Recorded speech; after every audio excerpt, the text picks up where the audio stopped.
रेलगाड़ी ए station M से 7:20 AM पर निकलती है और उसी दिन स्टेशन एन पर 2:20 PM पर पहुंचती है।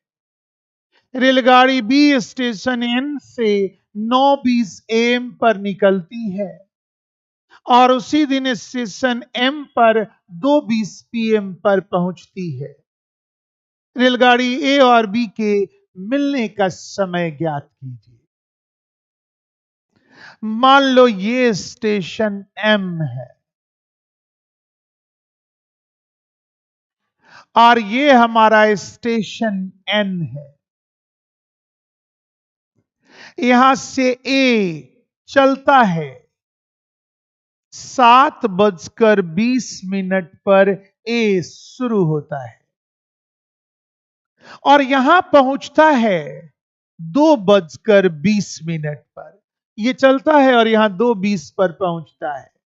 2:20 को हम लोग 14:20 भी कह सकते हैं, 12 से 2 ज्यादा यानी 14:20।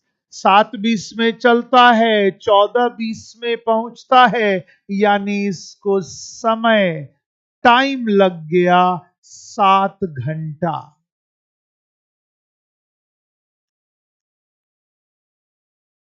फिर से 7:20 में चला, 14:20 में पहुंचा, तो 7 घंटा इसको समय लगा।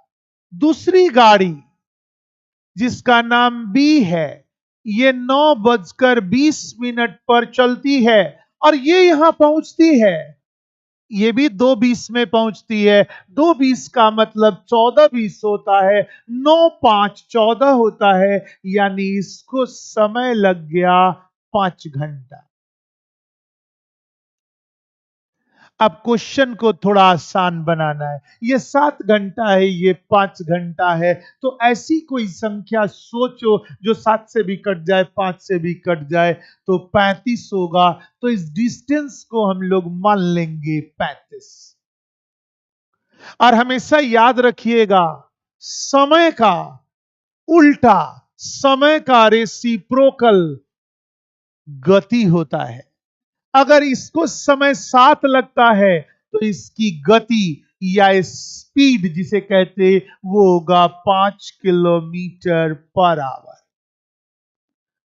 और इसका 5 वाला यहां आ गया और इसका 7 वाला, इसकी गति हो जाएगी 7 किलोमीटर पर आवर। जस्ट उल्टा हो जाएगा, 5 यहां है तो यहां 5 आ जाएगा, 7 यहां है तो 7 यहां चला जाएगा। अब देखो, ये 7:20 में खुलती है, ये 9:20 में खुलती है। इसके खुलने के 2 घंटा के बाद ये खुलती है, तो 2 घंटा ये चली होगी। इसकी स्पीड 5 की है, तो उस 2 घंटा में ये 5 5 10 किलोमीटर चली गई, यानी ये 10 किलोमीटर जा चुकी है। तो अब यहां पर 9:20 हुआ। अब ये भी यहां से चल रही है, 9:20 में ये भी यहां से चल रही है, लेकिन अब 10 किलोमीटर चला गया, तो इसके बीच का डिस्टेंस 35 में से 10 चला गया, तो 25 किलोमीटर ही बचा। दूसरी बात, ए इसकी ओर जा रही है और बी इसकी ओर आ रही है, तो दोनों का रिलेटिव वेलोसिटी, इनके स्पीड का योग होगा। तो ये 5 के स्पीड से जा रहा है, ये 7 के स्पीड से जा रहा है, तो दोनों को जोड़ेंगे तो 7 5 12 किलोमीटर की स्पीड हो जाएगी। और दूरी घट के, क्योंकि 10 चला गया है, अब 25 हो गया, तो हम लोग 25 किलोमीटर को 12 से भाग देंगे, तब न मिलेगा। तुम जानते हो समय बराबर दूरी बटा चाल होता है। अब जब हम 12 से इसको डिवाइड करेंगे तो 12 दूनी 24, 1/12 आएगा। अगर इसको मिनट में बदलना चाहते हो तो गुना 60 कर दो, 12 25 60 हो जाएगा।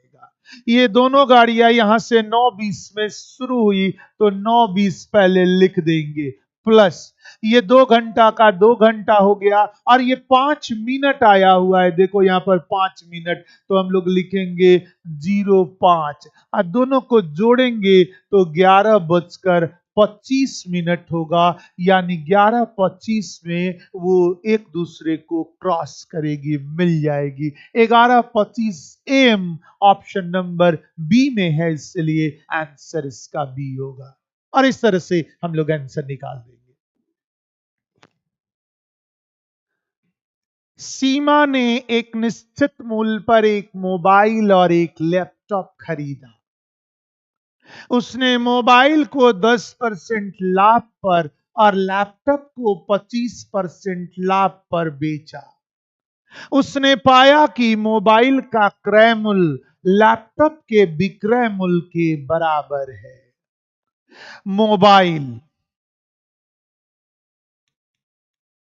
मोबाइल का क्रय मूल्य मतलब कॉस्ट प्राइस इक्वल है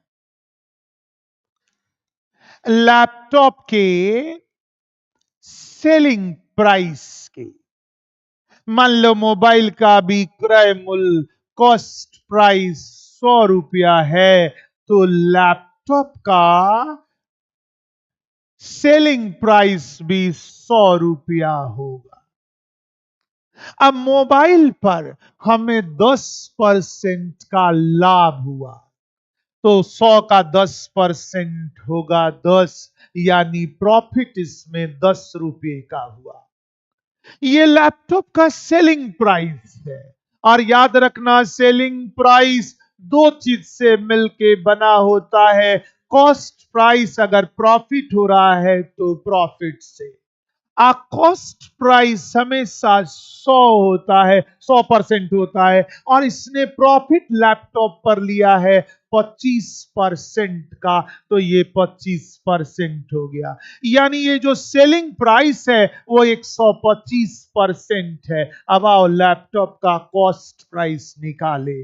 कॉस्ट प्राइस ध्यान देना, ये 100 जो है वो 125% है, तो हम लोग 100 को 125 से भाग देंगे तो 1% का वैल्यू मिलेगा। और कॉस्ट प्राइस हमेशा 100% होता है, इसलिए 100 से इसको मल्टीप्लाई करेंगे तो कॉस्ट प्राइस हमें मिल जाएगा। अब देखो, 25 पचे 125, अब 25 चौके 100, ये कट गया इससे 20 से, 120 चौका 80। अब जरा से सोचना, लैपटॉप खरीदा 80 में, बेचा 100 में, तो उसको प्रॉफिट हो गया 20 रुपये का। 80 का सामान 100 में बेचा तो प्रॉफिट उसको 20 का हुआ।